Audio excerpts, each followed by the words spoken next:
तो भारत की सीमाओं पर कुछ ऐसा हो रहा है जो पहले कभी नहीं हुआ। आज हम इसी अभूतपूर्व सैन्य हलचल को समझने की कोशिश करेंगे कि आखिर चल क्या रहा है।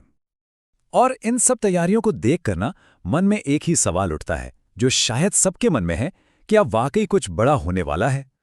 देखिए, ये स्थिति सच में असाधारण है।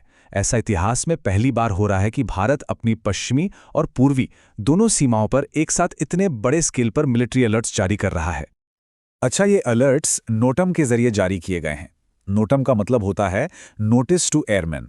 सीधे शब्दों में कहें तो ये सिविलियन फ्लाइट्स के लिए एक ऑफिशियल वार्निंग होती है कि भाई इस खास इलाके से दूर रहो, क्योंकि यहाँ मिसाइल टेस्टिंग या फाइटर जेट्स की एक्सरसाइज जैसी मिलिट्री एक्टिविटी चल रही है।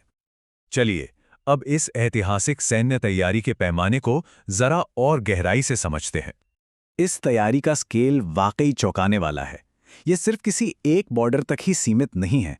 पश्चिमी सीमा मतलब पाकिस्तान बॉर्डर से लेकर अरब सागर, फिर पूर्वी सीमा यानी नॉर्थ ईस्ट, और यहाँ तक कि सेंट्रल इंडिया में भी ये गतिविधियां एक साथ हो रही हैं।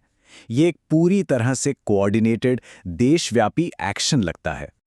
लेकिन सवाल यह है कि भारत को अचानक ऐसा करने की जरूरत क्यों पड़ गई? इसका जवाब हमारी दोनों सीमाओं पर बढ़ते जियोपॉलिटिकल टेंशन में छिपा है।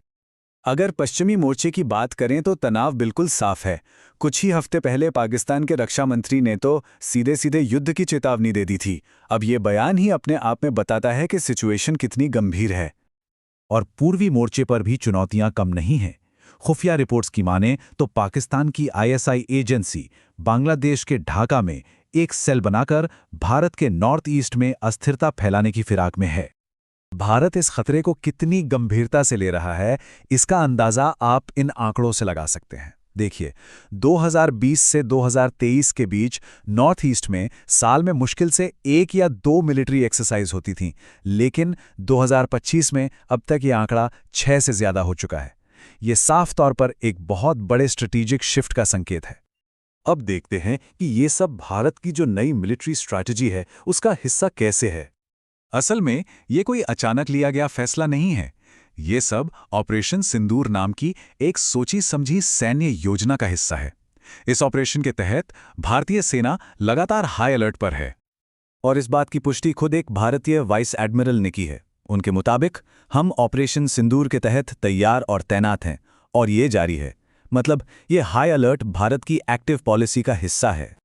ये ऑपरेशन सिंदूर असल में भारत के न्यू नॉर्मल सिद्धांत को लागू करने का एक तरीका है। यह सिद्धांत बहुत साफ है।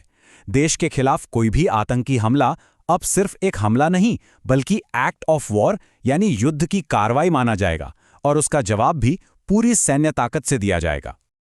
लेकिन इस सैन्य तनाव के बीच एक और मोर्चा भी खुला हुआ है, और वो है इंफॉर्मेशन वॉरफेयर और प्रोपेगेंडा का। तो एक तरफ ये सब हो रहा है और दूसरी तरफ पाकिस्तान का प्रोपेगेंडा तंत्र भी पूरी तरह एक्टिव है। वो भारत की इन सैन्य तैयारियों के बारे में गलतफहमी फैलाने के लिए एआई से बनाए गए फेक वीडियोस का इस्तेमाल कर रहा है। जैसे एक फेक वीडियो में ये दावा किया जा रहा है कि ये सारी एक्सरसाइज तो बस बिहार चुनाव के लिए एक पॉलिटिकल स्टंट है। लेकिन हकीकत क्या है? हकीकत ये है कि ये भारत के नए सैन्य सिद्धांत का हिस्सा है, जिसके तहत सेना किसी भी दुस्साहस का जवाब देने के लिए पूरी तरह से तैयार है। तो इन सब बातों को एक साथ रखकर देखते हैं और वापस अपने शुरुआती सवाल पर आते हैं। ये घटनाओं का एक बहुत ही दुर्लभ मेल है। पूर्वी और पश्चिमी सीमाओं पर एक साथ एक्सरसाइज, सेंट्रल इंडिया में बड़े पैमाने पर ड्रिल्स और एक मिसाइल टेस्ट की भी तैयारी, ये सब कुछ एक ही समय पर हो रहा है। तो बड़ा सवाल यही है, क्या ये दुश्मनों को एक मजबूत संदेश देने का तरीका है, एक तरह की चेतावनी, या फिर ये किसी आने वाले तूफान से पहले की तैयारी है? इसका जवाब तो शायद वक्त ही बताएगा।